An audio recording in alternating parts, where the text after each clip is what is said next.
છે કોઈ આમાં તૈયાર છે? ભાઈ એટલા 10 જણા ગર્વ થાય છે તમે બધાને ભગવાને ખોટો આ ધરતી ઉપર અવતાર આલ્યો. આટલા બધા સ્વાર્થી હો,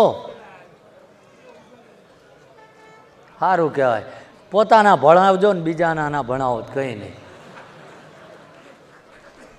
હા, કારણ કે આપણે છોકરાને બચારાને નિહાળે આવવાનો ટાઈમ થયો હોય ટ્યુશને, તો આપણે 3-4 ઠેલીઓ મારીને ઘેર આવ્યા હોય. છોકરા બચ્યા ખૂણામાં ઊભા ઊભા ધરુજતા હોય. એટલો સુધારો આવશે ને તોય ઘણું થયું. બીજું કે અંધશ્રદ્ધા તરફ જે તમને લઈ જવામાં આવ્યા છે, હું કોઈનો વિરોધ નથી કરતો. એ જે કરતા હશે ને તમને બધાને શોખ હશે તો જ જતા હશો ને. કોઈ ઘરે જ લેવા આવતું નથી. પણ જો આપણામાં જાગૃતતા નહીં આવે, આપણે સક્ષમ ને શિક્ષિત નહીં થવી, તો આજ નહીં કાલે તે આપણી પેઢીઓની પેઢીઓથી આ જ થતું આવ્યું છે. ભાઈ સમજાય હે?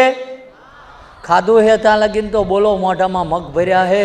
એ જે ભણી ગણીને કોકને આર્થિક મદદ કરશો અને એ ગામના દીકરી કે દીકરો ભણીને કંઈક મોટો થશે ને અને ક્યાંક સારી પોઝિશન ઉપર કોઈ અધિકારી બનશે ને, તારે એને એનો ભૂતકાળ યાદ આવશે કે ફલાણા ભાઈ મારા ગામના જો મને ભણવામાં મદદ ના કરી હોત તો આજ આ નોકરી મારી પાસે ના હોત. સમજાય હે?